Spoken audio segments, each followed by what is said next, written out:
I have a dream, এইখান থেকে কিন্তু এই বছর বিশ্ববিদ্যালয় ভর্তি পরীক্ষায় প্রশ্ন চলে আসতে পারে। কারণ আমরা জানি জনাব তারেক রহমান তার স্বদেশ প্রত্যাবর্তন অনুষ্ঠানের দিন বলেছিলেন যে I have A plan for the people of my country, for my country. সেখানে তিনি বলেছিলেন মার্টিন লুথার কিং জুনিয়রের কথা, এবং তার I have a dream dream যে স্পিচটা আছে, বিখ্যাত ফেমাস যে স্পিচটা আছে, সেটার কথা তিনি বলেছিলেন। এইখান থেকে কিন্তু এবার বিশ্ববিদ্যালয় ভর্তি পরীক্ষায় প্রশ্ন চলে আসতে পারে। আর এই যে আই হ্যাভ এ ড্রিম, যে তোমাদের যে বোর্ড বইয়ে যে প্যাসেজটা রয়েছে, সেখান থেকে আমি প্রত্যেকটা গুরুত্বপূর্ণ যে উক্তিগুলো আছে, প্রত্যেকটা গুরুত্বপূর্ণ উক্তি আমি এখানে বিশ্লেষণ করব, এবং এখানে তোমার আমি গুরুত্বপূর্ণ যে বিষয়গুলো পরীক্ষায় আসার মতো সবগুলো আমি তোমাকে দেখাই দিচ্ছি। দেখো, আই হ্যাভ এ ড্রিম এইটা তোমার হচ্ছে যে কবে দিয়েছিলেন স্পিচটা, সেটা হচ্ছে 28শে আগস্ট 1963 সালে ওয়াশিংটন ডিসি, যুক্তরাষ্ট্রে। কোথায়? 28শে আগস্ট, কত সালে, কত তারিখে? 28শে আগস্ট 1963 সালে ওয়াশিংটন ডিসি, যুক্তরাষ্ট্রে। এবার মার্টিন লুথার কিং এর আমরা জন্মটা একটু দেখে নিই। মার্টিন লুথার কিং এর জন্ম হচ্ছে 15ই জানুয়ারি 1929 সালে, এবং হচ্ছে তার মৃত্যু হচ্ছে 4 এপ্রিল 1968 সালে। তিনি ছিলেন আমেরিকান প্যাস্টর, নন ভায়োলেন্ট অ্যাক্টিভিস্ট এবং হিউম্যানিটেরিয়ান। ওকে, এবার তিনি এই আই হ্যাভ এ ড্রিম যে স্পিচটা তিনি দিয়েছিলেন, তিনি মূলত নিগ্রোদের অধিকারের জন্য কথা বলেছিলেন, নিগ্রোদের ন্যায় বিচারের জন্য কথা বলেছিলেন, এবং নিগ্রোদের প্রতি যাতে বৈষম্য করা না হয়, নিগ্রোদের বৈষম্যের বিরুদ্ধে তিনি কথা বলেছিলেন। নিগ্রোদের অধিকারের জন্য, নিগ্রোদের ন্যায় বিচারের জন্য এবং নিগ্রোদের বৈষম্যের বিরুদ্ধে তিনি কথা বলেছিলেন। তিনি বলেছিলেন, প্রথমে যে বলেছিলেন যে, এইগুলো আলোচনা করছি, তার আগে তিনি প্রথমে যে কয়েকটা কথা বলেছিলেন সেগুলো নিয়ে একটু আমি বলি। যে তিনি বলেছিলেন যে the negro is still not free, the life of the negro is still sadly by the crippled by the manacles of segregation and chains of discrimination। তিনি বলছেন যে নিগ্রোরা এখনো পৃথকীকরণ এবং বৈষম্যের বেড়াজালে আবদ্ধ, এবং তিনি আরো বলছেন যে নিগ্রোরা আমেরিকান সমাজের এক কোনায় নিস্তেজ হয়ে পড়েছে, যেন তারা নিজেদের দেশে নিজেরাই নির্বাসিত। এখন দেখো, তিনি বিখ্যাত কয়েকটা উক্তি করেছিলেন, এই উক্তিগুলো আমি একটু তোমাকে দেখাই। যে বলছে, I have a dream that one day this nation will rise up and live out the true meaning of it creed. বলছে যে আই হ্যাভ এ ড্রিম, আমার একটা স্বপ্ন আছে, বা আমি একটা স্বপ্ন দেখি যে one day this nation will raise up, এই জাতি একদিন জেগে উঠবে এবং সত্যিকার ধর্মীয় মতবাদে বিশ্বাসী হয়ে বসবাস করবে, সত্যিকার ধর্মীয় মতবাদে বিশ্বাসী হয়ে বসবাস করবে।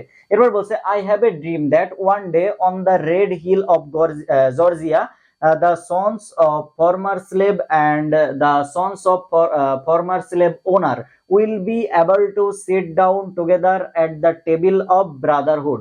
বলছে যে আমি একটা স্বপ্ন দেখি যে জর্জিয়ার লাল পাহাড়ে the son of former slave, মানে যে কৃতদাসের পুত্ররা, and sons of former slave owner, কৃতদাস মালিকদের সন্তানেরা, উইল বি এবল টু একসাথে sit down, will be able to sit down together at the table of brotherhood, মানে ভ্রাতৃত্বের টেবিলে একসাথে বসতে সক্ষম হবে। কারা? এই যে কৃতদাসদের পুত্ররা এবং কৃতদাসদের সন্তানেরা এবং কৃতদাসদের মালিকদের সন্তানেরা।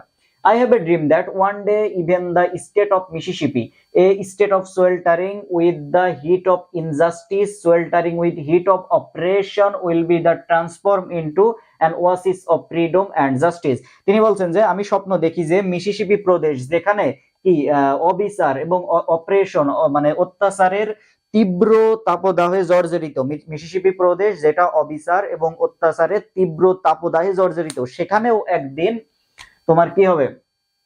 ফ্রিডম, স্বাধীনতা এবং জাস্টিস, ন্যায় বিচারে পরিণত হবে। সেটাও একদিন তোমার হচ্ছে স্বাধীনতা এবং ন্যায় বিচারে পরিণত হবে।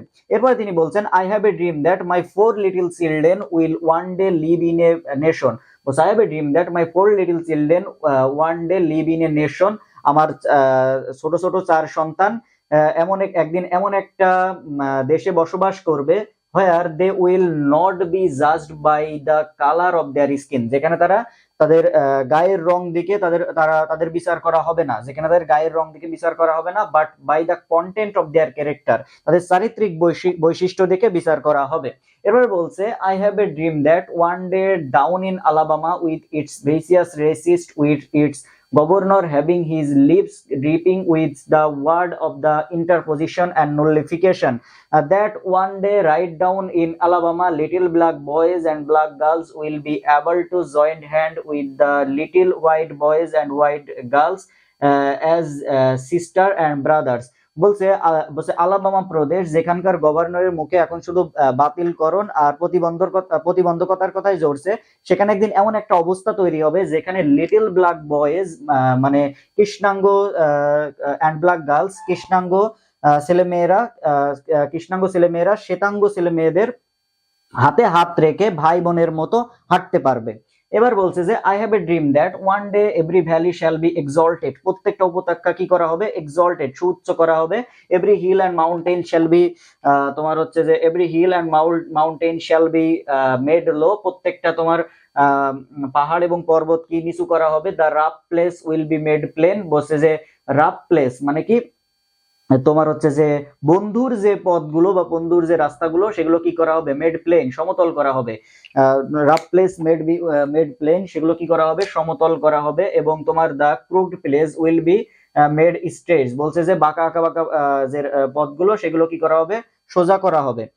বাঁকা পথগুলো সোজা করা হবে। The glory of the Lord shall be revealed, বলছে যে ঈশ্বরের মহিমা বা অলৌকিকতা প্রকাশ পাবে। এবং অল ফ্লেশ শ্যাল সি ইট টুগেদার, সকল রক্ত মাংসের মানুষ সেটা দেখবে। ঈশ্বরের মহিমা প্রকাশ পাবে বা ঈশ্বরের অলৌকিকতা প্রকাশিত হবে এবং সকল রক্ত মাংসের মানুষ সেটা দেখবে।